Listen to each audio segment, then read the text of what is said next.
quisiera ir concluyendo ya con nuestra serie. Estamos desde enero compartiendo la serie Lo que nos impide poseer.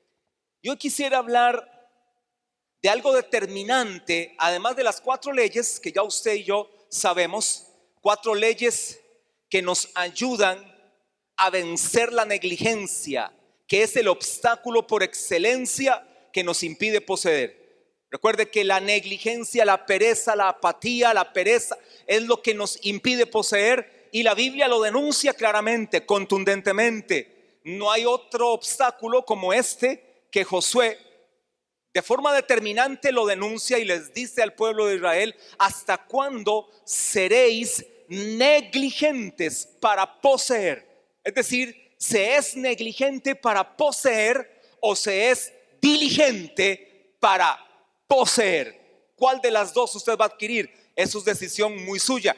Le estamos ayudando a través de estas enseñanzas de domingo a que usted tenga la actitud correcta. Le enseñé 4 leyes. Le enseñé la ley de la disciplina, la ley del enfoque, la ley del trabajo en equipo y la ley de la número 4. ¿Cuál es la ley 4? Organización. 4 leyes que nos ayudan a poseer, a conquistar. Yo quisiera hablarle de la mentalidad, porque, hermano amado, tu mentalidad será determinante para poseer. Estas 4 leyes también te ayudan de forma determinante a tu conquista. Te van a ayudar. Sin embargo, las puedes conocer, las 4 leyes, puedes sabértelas de memoria. Y es más, no solamente vimos 4 leyes. Ustedes recuerdan que en cada una habían leyes ahí que íbamos mencionando, nada más que no las desarrollamos. Casi que hablamos de 10 leyes. Recuerdo una que hablamos, la ley de la acción. Recuerdo otra ley que comentamos nada más, la ley de la perseverancia. Es decir, hay leyes que están ahí, pero te puedes saber todas las leyes. Pudiéramos hablar de unas 12 leyes, te las sabes de memoria, los enunciados, los puntos, los versículos. Pero si tu mentalidad no cambia, no vas a poseer. Necesitas tener un cambio de mentalidad. Frase trillada, se la va a escuchar a cualquiera. Dígale esta frase trillada a cualquiera que está al lado suyo: la mentalidad hace la diferencia. Pero yo sí se la voy a explicar. Es una frase trillada, pero yo le quiero explicar esta frase: la mentalidad hace la diferencia, porque con tu mentalidad, o con el cambio de tu mentalidad, o con la renovación de tu mente, vas a ser un conquistador este año de forma determinante y definitiva, que lo vas a lograr. ¿Para qué? Para poseer. Así que la mentalidad hará la diferencia.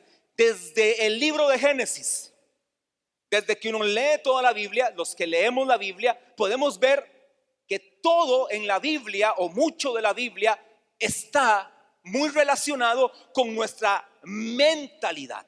Es decir, hermano, en tu mente, o pudiéramos hablar de algo sinónimo, en tus pensamientos habrá una gran diferencia para que puedas ser ese cristiano, ese hombre, ese hijo de Dios, ese esposo, esa esposa, ese empresario que en verdad pueda conquistar y poseer. Y vamos a ir directamente a pasajes de la Biblia. Amén. Yo me hago la pregunta, y yo creo que algunos se la han hecho: ¿por qué algunos poseen y otros no? Algunos se ha hecho esa pregunta: ¿por qué unos ganan y otros pierden? ¿Se ha hecho esa pregunta? No sé. Es más, los que somos líderes, en este caso pastores o líderes, que tenemos una célula ya bonita de años, ¿por qué algunos ganan y otros pierden? ¿Por qué unos avanzan y otros no? ¿Por qué unos retroceden y otros más bien han dado pasos acelerados? ¿Se han hecho esas preguntas? Es más, en el mundo natural también la pregunta cabe: ¿por qué tal empresa sí vende y esta otra empresa no vende?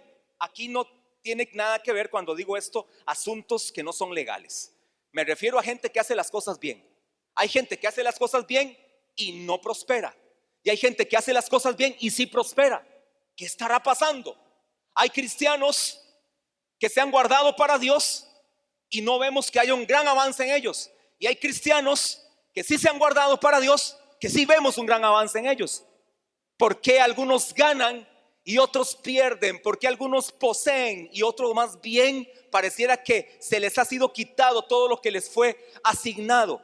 Yo quiero hoy, a través de la palabra, ir respondiendo preguntas como esas. Bueno, ya avanzo la respuesta. La mentalidad es determinante. ¿Por qué unos ganan y otros pierden? La mentalidad será determinante. ¿Por qué algunos ganan y otros pierden? Es asunto de mentalidad. Y yo quisiera ir a la palabra para que usted y yo entendamos estos principios. Número uno. ¿Por qué la mentalidad hace la diferencia? ¿O por qué es necesario tener un cambio de mentalidad? Número uno, para experimentar. Es necesario tener un cambio de mentalidad porque es necesario experimentar la buena, la agradable y la perfecta voluntad de Dios. Es decir, si tú no cambias de mentalidad, no podrás experimentar la buena, la agradable y la perfecta voluntad de Dios. Eso será básico. Vaya a Romanos capítulo 12, verso 2. Romanos 12, 2.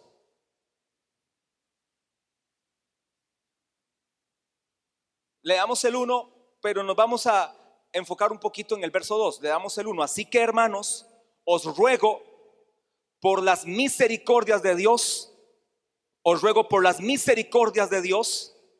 que presentéis vuestros cuerpos en sacrificio vivo, santo, agradable a Dios, que es vuestro culto racional. Eso lo entendemos, eso es algo que practicamos y hacemos y que será vital para toda nuestra vida. Ahora viene el verso 2. No os conforméis a este siglo, sino transformaos por medio de la renovación de vuestro entendimiento. Bien pudiera ser o pudiera decir por medio de la renovación de la mente. Es más, la nueva versión internacional dice, sino sean transformados mediante la renovación de su mente. Significa que la renovación de mi mente o el cambio de mentalidad será determinante. ¿Para qué? Viene el para que comprobéis cuál sea la buena voluntad de Dios, agradable y perfecta. Recuerde que la voluntad de Dios es buena, la voluntad de Dios es agradable y la voluntad de Dios es perfecta. Dígale que está al lado suyo, vuélvalo a ver y dígale a alguno, enfóquese en alguien. Puede ser el novio, la novia, el esposo, la esposa, el discípulo, la discípula, no sé. Enfóquese en alguien, dígale esto: yo no nací para andar en el mundo. Le está diciendo, dígale, yo no nací para andar en el mundo. Nací para el reino de Dios. Dígale, yo no nací para andar en el mundo. Nací para el reino de Dios. Dígale, nací para experimentar lo mejor de Dios. Dígale al que está al lado suyo ya de memoria esta frase. Dígale, yo no nací, vuélvalo a ver y dígaselo. Yo no nací.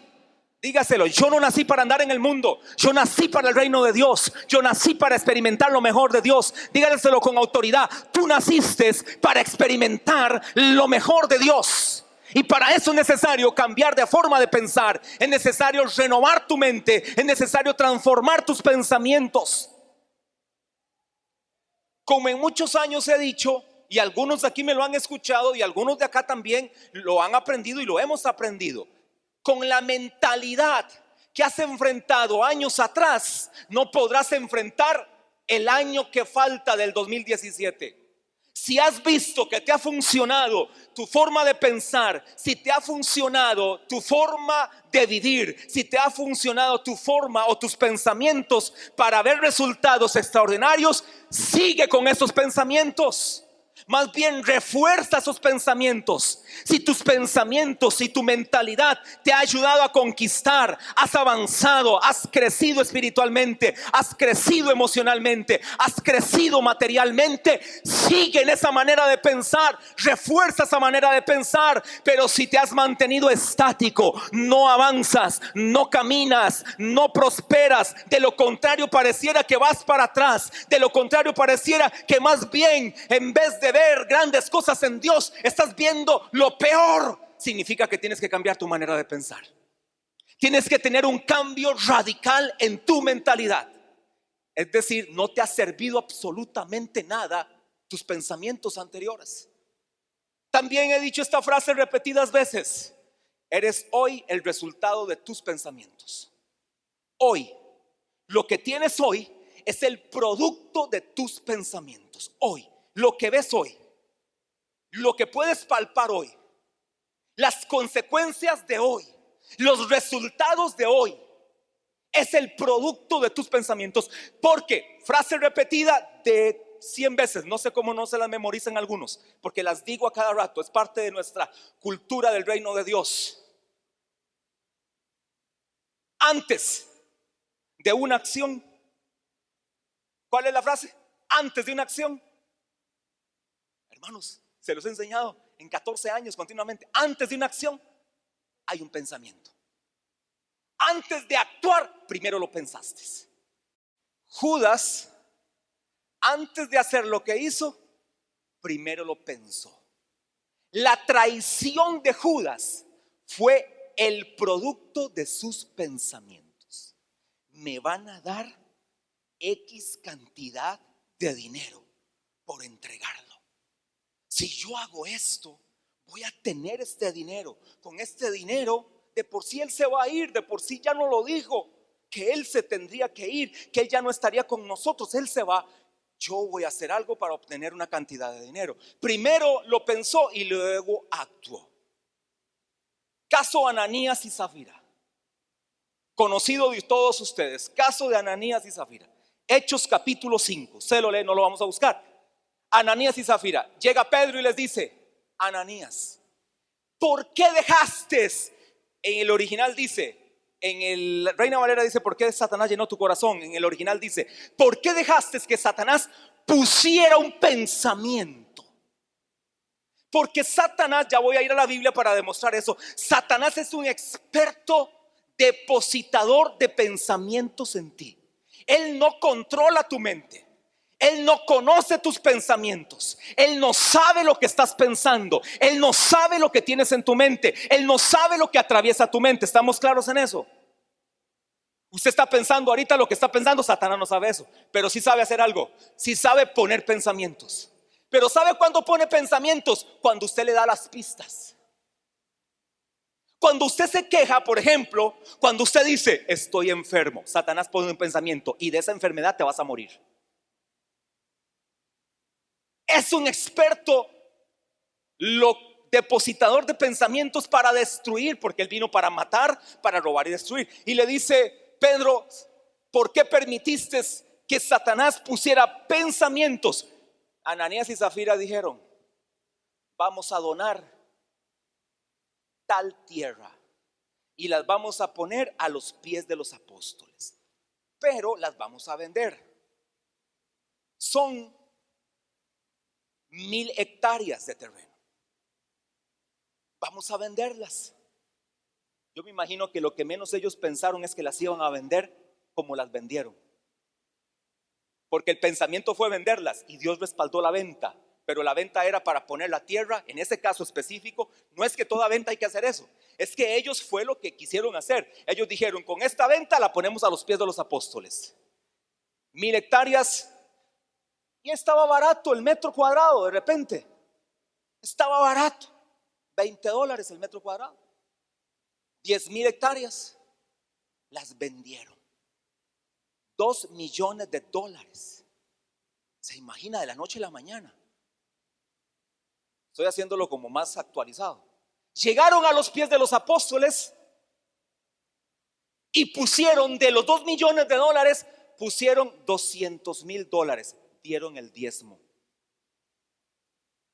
Era mucho también. Pedro, por el Espíritu Santo, por revelación del Espíritu Santo. Es más, yo los veo a ustedes incrédulos. Mejor vamos a la palabra.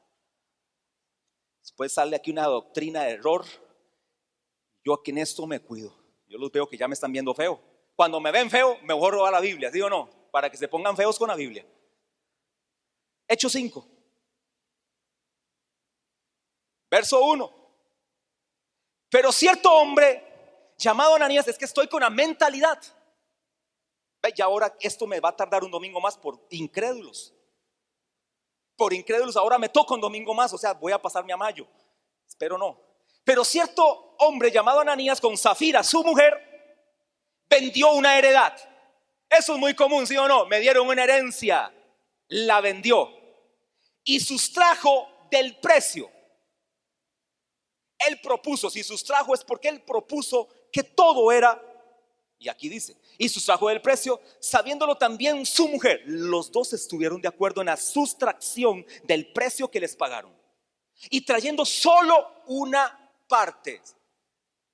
Si era una parte, puede ser que dieron un diezmo. Era una parte. El diezmo es una parte de 10 que usted tiene. Cuando usted aquí da el diezmo, usted da de 10 una parte, y esa una parte a muchos le cuesta. Se deja 9 y aún la una no la da, es decir, se quedó con las 10. Hasta para eso a algunos les cuesta. De 10 partes, ni siquiera una pueden dar. Pero eso es otro tema, no me distraigan. Y sustrajo del precio, o me voy por ahí, no. Y sustrajo del precio, sabiéndolo también su mujer, y trayendo solo una parte, lo puso a los pies de los apóstoles. Toda la heredad en el corazón de Ananías y Zafira era ponerla a los pies de los apóstoles, pero en el camino sustrajeron. Y dijo Pedro a Ananías: ¿por qué llenó Satanás tu corazón para que mintieses? Y todavía aquí no había agregado yo este detalle que está más fuerte todavía. Para que mintieses al Espíritu Santo y sustrajeses del precio de la heredad, reteniéndola. Tal vez leamos el 4 en nueva versión, porque a veces Reina Valera es como más un lenguaje más culto. Dice el 4: ¿acaso no era tuyo antes de venderlo? O sea, ¿para qué propone algo si no lo iba a dar? No era tuyo antes de venderlo. No tenías que proponer absolutamente nada.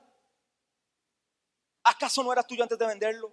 Y una vez vendido, ¿no estaba el dinero en tu poder? ¿Cómo se te ocurrió hacer esto? No has mentido a los hombres, sino a Dios.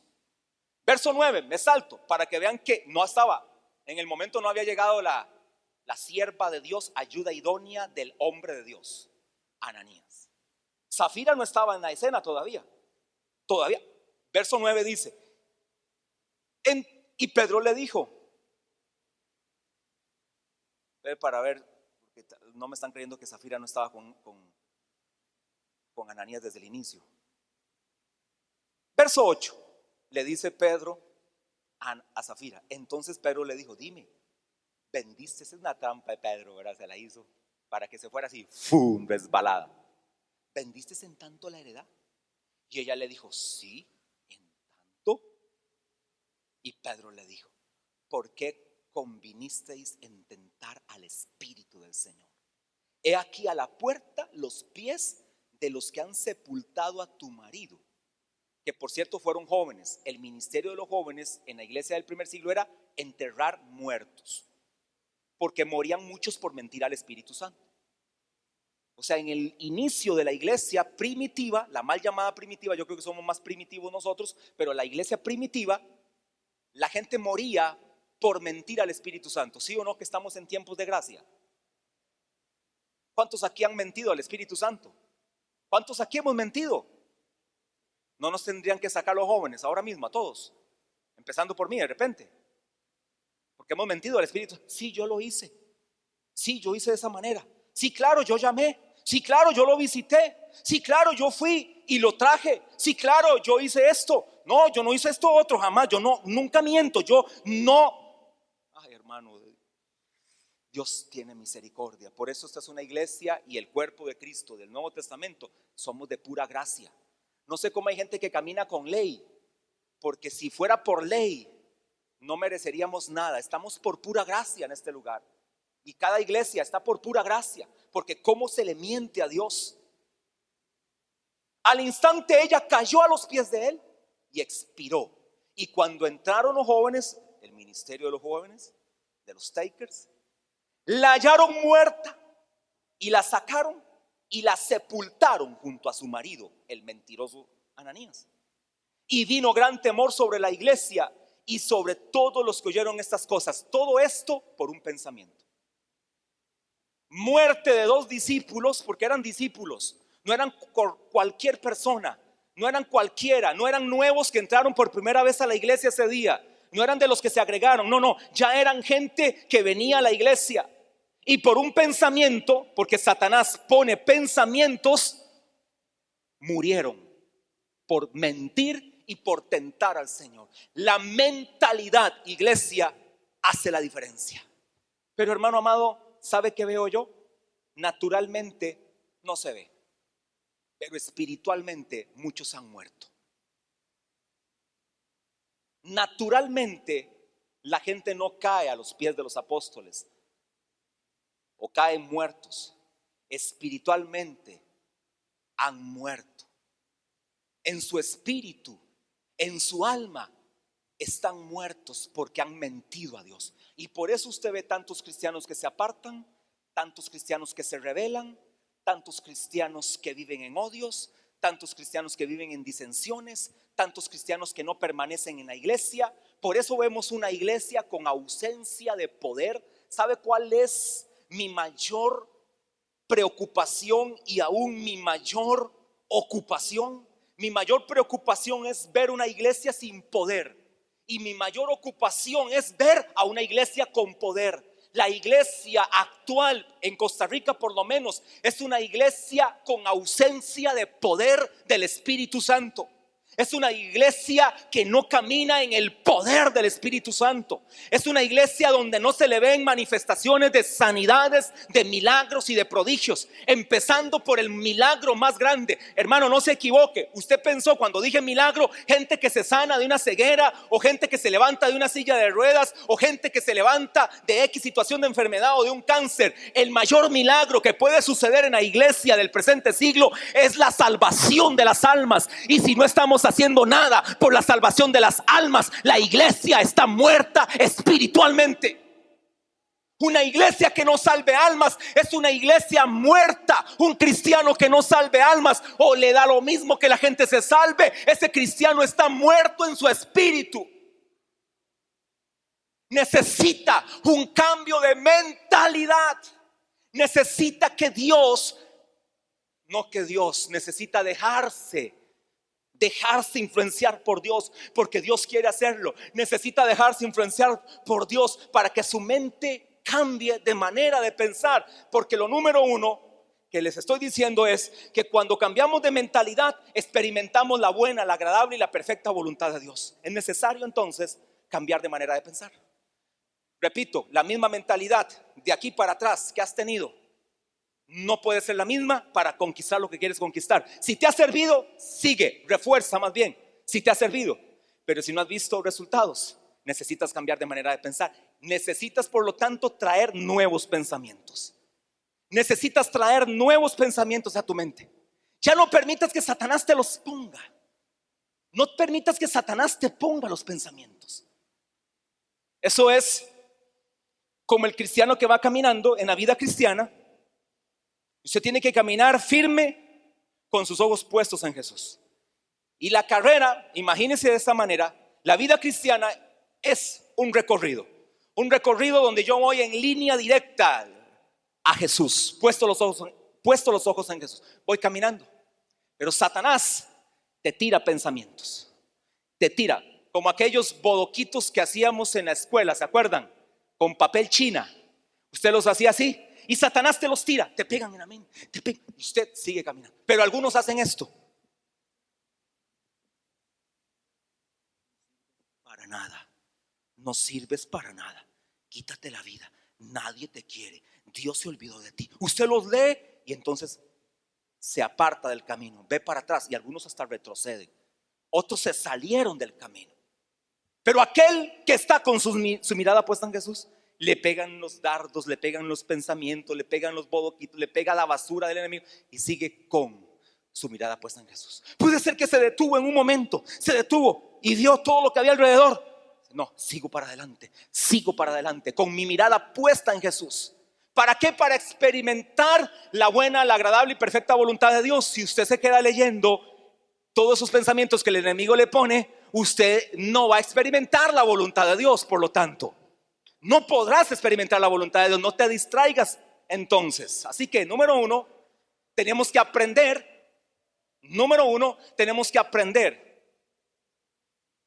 que con mi mentalidad antigua no puedo poseer lo que Dios quiere para mí en este año. Ahora, número dos, ¿por qué es necesario cambiar nuestra mentalidad? Porque es necesario de que haya un cambio de mentalidad. Número uno, para experimentar la buena, perfecta y agradable voluntad de Dios. Y número dos, para experimentar la victoria sobre el diablo. Con sus 6 letras, póngalo. El diablo con sus 6 letras, para experimentar victoria sobre el diablo. Y póngalo en minúscula, porque está derrotado y está vencido y está debajo de la planta de sus pies. Y esto no es solamente un conocimiento teórico, esto tiene que ser un conocimiento experimental, que usted pueda ver la victoria suya sobre las obras del diablo. No solamente saberlo, sino experimentarlo. Vaya conmigo a 2 de Corintios 10. 2 de Corintios 10, pasaje conocido. Llegó. ¿Estás ahí en la Biblia? 2 de Corintios 10 dice: yo, Pablo, os ruego por la mansedumbre y ternura de Cristo. Yo que estando presente ciertamente soy humilde entre vosotros, mas ausente soy osado para con vosotros. Ruego pues que cuando esté presente no tenga que usar de aquella osadía con que estoy dispuesto a proceder resueltamente contra algunos que nos tienen como si anduviésemos según la carne. Ahora Pablo, con la revelación de la palabra, confronta a esos que los han menospreciado. Había gente de la iglesia de Corintio que decía: pero ¿quién es este Pablo? ¿Qué habla este Pablo? ¿Quién se cree este Pablo? Si es una persona carnal, si es un ser totalmente humano, si es una persona totalmente sencilla, si la verdad que en él no hay absolutamente ningún poder. Pablo les demuestra por la palabra que hay poder de Dios en él. Y en el verso 3 dice: pues aunque andamos en la carne, eso es lógico, todos lo sabemos, todos estamos en la carne. Pellizca al que está al lado suyo a ver si siente algo. Si siente, está en la carne; si no siente, si está en el puro espíritu. Ve a ver, denle un buen pellizco para que grite un poquito ahí. Sáquese el clavo con el que está al lado suyo. Pues aunque andamos en la carne, verso 3, no militamos, no caminamos, no guerreamos. Es un pasaje de estrategia espiritual lo que está diciendo acá, porque la milicia tiene que ver en el mundo espiritual, con la lucha en el mundo espiritual. No militamos según la carne, porque las armas, estamos en una lucha espiritual. Y en esta lucha espiritual hay armas espirituales para una estrategia espiritual. Porque las armas de nuestra milicia no son carnales, sino poderosas en Dios para la destrucción de fortalezas. Aquí no voy a profundizar porque no es el tema, profundizar en estos versos. Solo quiero decirle esta segunda razón por la que hay que tener una renovación, un cambio de mentalidad. Derribando, verso 5. Derribando argumentos y toda altivez que se levanta contra el conocimiento de Dios, y llevando cautivo todo pensamiento a la obediencia a Cristo. Esta es la palabra griega, pensamiento, es la palabra griega que algunos saben lo que significa logosomai, que significa cálculo. Un pensamiento es un cálculo matemático. De hecho, tiene que ver con matemática, esta palabra pensamiento, cálculo, tiene que ver con raciocinio, con razonamiento, tiene que ver con una conclusión. O sea, son conclusiones, son cálculos, son maquinaciones que vienen a tu mente.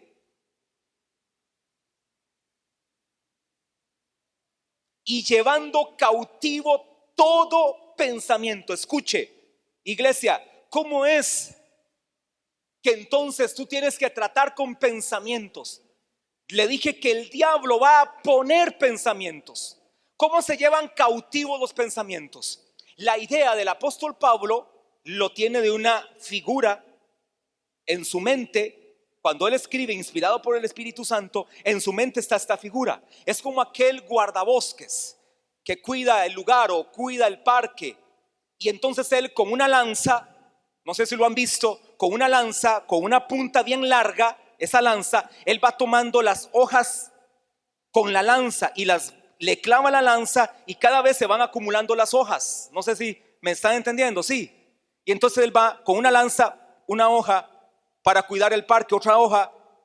Exactamente es la misma idea que el apóstol Pablo dice, llevando cautivo los pensamientos. En tu recorrido en la vida cristiana, tú tienes que ir con esa lanza, que no es ni más ni menos que la palabra de Dios, que es la que te hace discernir, que es la que te hace tener revelación, y toma los pensamientos que de repente son tuyos y también son del diablo, porque hay pensamientos tuyos, hay pensamientos del diablo, y esos pensamientos los tomas cautivos por lanza y los llevas a un proceso de filtración, de tamización. En un tamiz, para decirse lo más sencillo, los llevas a un colador de pensamientos. Una vez los tomas por lanza, llevas los pensamientos al colador que se llama la obediencia de Cristo. Este colador se llama la obediencia de Cristo. Los pones y todo pensamiento que no te lleve a la obediencia de Cristo lo retiras de tu mente. Tan sencillo como eso. Me voy de la iglesia en este montón de hipócritas y fariseos que son de los mismos de siempre, desgraciados, desleales, me traicionaron. Por eso, hermano, con esos pensamientos, la iglesia cristiana, el cuerpo de Cristo, ha sido herida, ha sido dañada, y por eso de repente no hemos visto un avivamiento a nivel mundial. Porque esto pasa en todas las iglesias. No crea que solo le pasa en esta. Yo estoy predicándole en esta, pero eso pasa en todas las iglesias. Y si usted cree que la solución es irse a la otra iglesia, le va a pasar lo mismo, a no ser de que entre y salga corriendo de la iglesia como lo hacía antes en la iglesia a la que usted pertenecía. Recuerde cuál era, a la que todos íbamos. Así era. Es necesario que hayan interacciones entre unos y otros, dijo el apóstol Pablo. Es necesario que hayan roces entre unos y otros. Por eso Pablo dice, cuando ustedes celebren la cena del Señor, vean ese momento de cena del Señor, porque cuando han habido esos roces, esas situaciones, es necesario que estén. ¿Para qué? Para que aflore el carácter de Cristo. Pero cuando usted está en una iglesia, entra y sale, ahí nunca va a salir el carácter de Cristo. El carácter de Cristo va a salir en la relación unos con otros, en el roce unos con otros, en la interacción. Ahí va a salir el verdadero Hijo de Dios, quien está por Cristo o quien está por los hombres. Por eso usted tiene que tomar los pensamientos, los lleva al colador, al tamiz. Toma el pensamiento, lo mece, o en la zaranda. Tal vez me entienden más con esta. La zaranda, como la tierra que van a usar para la construcción, es así, ¿verdad? La que pasa es la que sirve, lo que queda no sirve. Mece lo que pasa, los pensamientos de Cristo. Lo que queda arriba, la basura que usted ha metido y la que le metió el diablo. La basura del diablo que está arriba. Después hace esto, la bota, quémela, deséchela. En esos pensamientos que usted desechó iba muerte, iba ruina, iba pobreza, iba escasez, iba mediocridad, iba enfermedad, iba deslealtad, iba malos conceptos, iba el mundo, iba todo lo asqueroso que tiene el mundo, todo lo inmundo, toda la mundanalidad estaba ahí. Todo eso usted lo saca y lo bota, lo pasa por el tamiz. ¿Cómo se llama el tamiz? Verso 5, última parte, y llevando cautivo, llevando todo pensamiento, todo cálculo, toda maquinación, todo razonamiento, lo tomas por lanza a la obediencia de Cristo. Esa palabra cautivo es la palabra griega malatos, que significa pensamiento, significa prisionero de guerra. Llevar cautivo es tomar tus pensamientos como prisioneros de guerra. Aquí el pastor Mario y el pastor Julio están disfrutando este tema. Se ven ahí en la milicia, se ven en el ejército, se ven armados. Me imagino que hasta se ve con el casco y el uniforme, así como lo pone el pastor Mario en el WhatsApp, que fue parte del ejército. Se emocionan en esto y entienden muy bien la guerra espiritual de primer orden, la guerra espiritual equilibrada de la palabra de Dios, la guerra espiritual aterrizada. Así que, hermano amado, tome esos pensamientos como prisioneros de guerra. O el pensamiento te hace prisionero a ti. Si no tomas tus pensamientos como prisioneros de guerra, los pensamientos te hacen prisionero a ti. Y eres prisionero de un pensamiento. Todos se olvidaron de mí. Eres prisionero de un pensamiento. En mi familia todos se divorciaron. Y usted se va a divorciar porque usted es prisionero de ese pensamiento. Todos han muerto de un cáncer, el nombre no sé cuál sea, pero han muerto. Eres prisionero de ese pensamiento y ahora ese pensamiento te hizo prisionero, por lo tanto vas a morir de un cáncer porque eres prisionero de un pensamiento. En mi familia nadie estudió, en mi familia nadie se educó, en mi familia nadie pasó por aulas, en mi familia nadie tuvo esto, en mi familia no hubo oportunidades, en mi familia todas las puertas se cerraron. Eres prisionero de ese pensamiento. Exactamente igual vas a ser uno que nunca va a prosperar, porque tienes ese pensamiento que te aprisiona. Pero aquel que dice: yo hago prisionero a este pensamiento, en mi familia nadie estudió, en mi familia nadie prosperó, en mi familia nadie se educó, en mi familia no se abrieron puertas. Usted viene a Cristo y dice: yo ahora tengo lo más grandioso que es Cristo. Ahora yo tomo los pensamientos de mediocridad, los pensamientos que dicen que no puede, los pensamientos que dicen que no hay oportunidades. Yo creo las oportunidades, yo más bien doy puertas abiertas a las oportunidades. Ahora yo voy a prosperar, ahora yo voy a tener mi empresa, ahora yo voy a ser un hombre de negocios. Y hay testimonios de esos por miles, de gente que prosperó más que un máster en X carrera. No necesariamente tienes que pasar por toda una universidad para prosperar. Eso te va a ayudar. Pero conozco a muchos. Por cierto, el jefe que tuve cuando trabajé en una empresa secular, lo único que logró fue el título de escuela. Cuando vendió su empresa, cuando nosotros nos fuimos, de hecho, mi renuncia calzó con la venta de la empresa. Hace 18 años que yo renuncié. En el año 99 él vendió la empresa aproximadamente para ese año. La vendió en 26 mil millones de colones en el año 99. Es un tico. O sea, no estoy hablándole de Bill Gates, que tiene una fortuna de 100 mil millones de dólares. No hablemos de esos. Estoy hablándole de un tico. De ahí casi de Santana Puriscal, que empezó con un carretillo vendiendo verduras. Luego se lo mejoró un poquito, vendió fruta americana, vendía manzanas en las épocas de diciembre. Luego prosperó, alquiló un local ahí en Los Anonos. No sé si conoce a alguien un lugar que se llama Los Anonos en Escazú. Luego alquiló una bodega en Los Anonos. Luego levantó el primer supermercado ahí en Los Anonos. Le digo porque yo trabajé ahí. Se llamó Periférico Los Anonos. No sé si lo recuerdan. Si alguno ha pasado por ahí, Periférico Los Anonos. Y luego se extendió y levantó periféricos por todo el país. Y luego Supercompros por todo el país. Luego vendió la empresa. Ya una persona avanzada, se dejó su parte, le heredó a sus hijos. Y hoy el nombre creo que se llama Peribásicos o los Peri. Sí, todos los que son Peri. Aquí en Alajuela hay uno, por cierto. ¿Sabe a dónde lo llevaban a enseñar clases de economía sin tener título? A la Universidad de Costa Rica, a dar lecciones de administración, de cómo levantar una empresa, sin conocimiento absoluto de Dios. Sus pensamientos. Recuerdo cuando yo estaba en la planta que yo trabajaba, llegó con una máquina y él me dijo a mí: vamos a hacer alimentos procesados. Yo tenía el conocimiento, él tenía la idea. Vamos a usar estas máquinas y vamos a procesar. Fuimos la primera cadena de supermercados que empezamos a procesar vegetales y frutas frescas, procesadas, sin necesidad de agregarles químicos para mantenerlos, con métodos X de mantenimiento. Era una persona que no paraba. 75 años recuerdo que tenía cuando llegó a decirme eso. Una persona que no paraba, estaba siempre con ideas nuevas. ¿Sabe por qué? Porque la mentalidad hacía la diferencia. Una persona con una mentalidad siempre de avanzar, de prosperar. Pero nosotros nos hemos creído los pensamientos del enemigo.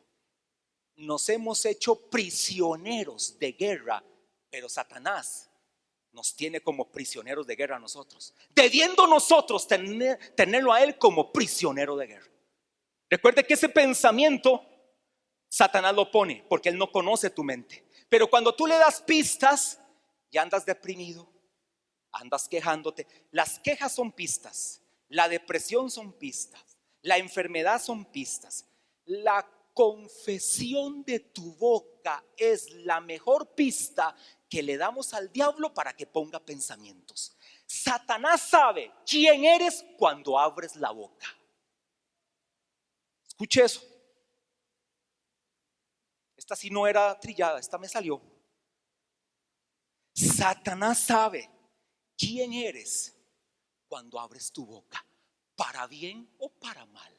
Usted le dice: este soy en Cristo, soy un vencedor, soy un ganador, tengo a Dios como estandarte en mi vida. La sangre de Cristo, su gloriosa sangre se derramó por mi sanidad. Por lo tanto, tus enfermedades malditas no las acepto. Estoy en victoria, voy para adelante. He caminado como una persona orgullosa y prepotente y altiva. Decido perdonar, porque el perdón es una clave de éxito en mi vida. Así que Satanás, escucha bien, estás vencido y estás debajo de la planta de mis pies. ¿Sabe qué hace Satanás? ¡Ah! Sale gritando. Pero cuando usted abre la boca, en otro sentido, Satanás le dice: deme la mano, socio. Usted es de los míos, más bien ayúdeme. Métase en la célula, infíltrese en la célula y desanímeme a otros. Métase en el matrimonio y destrúyamelo. Usted es mi socio, usted es mi compa. Usted habla igual que yo. Tenemos el mismo lenguaje: matar, robar y destruir. Destruyamos este matrimonio, destruyamos esta empresa, destruyamos a estos jóvenes, destruyamos a esto. Hagamos esto, causemos. Porque Satanás sabe quién usted es cuando usted y yo abrimos la boca. Hermano amado, no pasé ni de la introducción y ya son las 11. Número 1, para experimentar la victoria, para experimentar la buena, agradable y perfecta voluntad de Dios, necesito cambiar de mentalidad. Número 2, para experimentar victoria sobre el diablo. Y no terminé de leer el verso 6 de 1 de Corintios 10, de 2 de Corintios 10. Y estando prontos. Oiga cómo tiene que estar usted y cómo tengo que estar yo. Y estando prontos, es como decir, y estando listos para castigar toda desobediencia, cuando vuestra obediencia sea perfecta. Y estamos dispuestos a castigar cualquier acto de desobediencia una vez que yo pueda contar con la completa obediencia de ustedes. Es decir, hermano, la obediencia de Cristo es la altura de tus pensamientos. La altura de tu manera de pensar es la altitud de Cristo. Por eso Pablo insiste: hasta que todos lleguemos a la altura, a la profundidad, a la anchura de Jesús. Usted y yo tenemos que llevar nuestros pensamientos a un estándar, y el estándar es la altura de Cristo, la obediencia de Cristo, los pensamientos de Cristo. Por eso también el apóstol Pablo en 1 de Corintios 10 dice: mas nosotros tenemos la mente de Cristo. Usted y yo tenemos la mente de Cristo. Esa es una confesión que Satanás no soporta. Esa es una confesión que sale de su boca que el diablo no soporta. Cuando usted dice yo tengo, cuando hablamos de yo tengo, o yo soy, o yo quiero hacer, diga yo tengo la mente de Cristo. Cuando usted dice yo tengo la mente de Cristo, Satanás no se va a querer meter con usted, no se va a querer venir contra usted, porque usted tiene la mente de Cristo y él sabe que contra la mente de Cristo no puede hacer frente. Va a caer destronado, va a caer apisoteado, va a caer destruido, porque usted camina con los pensamientos de Cristo. Mas yo tengo, dígale que está al lado tuyo, yo tengo la mente de Cristo. Ahora dígale, usted también tiene la mente de Cristo, no solo yo. Dígale, usted tiene la mente de Cristo. Hagamos un estudio. ¿Qué tiene la mente de Cristo? Menciónenme en 10 cosas, levantando la mano, así para terminar ya la reunión. Levánteme la mano. ¿Qué hay en la mente de Cristo? Y lo grita desde ahí. No lo diga en una frase de 7 palabras. Una palabra. La mente de Cristo. Levanten la mano los que van a decir. Y yo les voy diciendo, porque si no se me enredan todos. Ok, voy aquí. Buenos, bondad, victoria, tolerancia, amor, paz, justicia, conquista, vida, fe, perseverancia. Llevo 10. Salud, 11. Obediencia, 12. Benignidad, 13. Salvación, amén, así es salvación, 14. Era la misma. Allá atrás. Paciencia, 16. Dominio propio, 17. Sabiduría, 19. Fe, 20. ¿Qué más? Ya llevamos 20. Uno más. Aquí, uno más. ¿Cómo? Enfoque, 21. Allá, hermana. Seguridad, allá. Fidelidad, 22. Perdón, 23. Alonso, ya para el 24. Compasión, 24 cosas. Desarrollemos ahora todo el estudio de qué significan las 24 cosas que hay en la mente de Cristo. Nos vemos el 2018. Me voy con esa serie hasta el 2018. Cierre sus ojos. Todo eso usted y yo lo tenemos en Cristo. Todo eso lo tenemos en Él, porque yo tengo la mente de Cristo. Te exaltamos, Dios.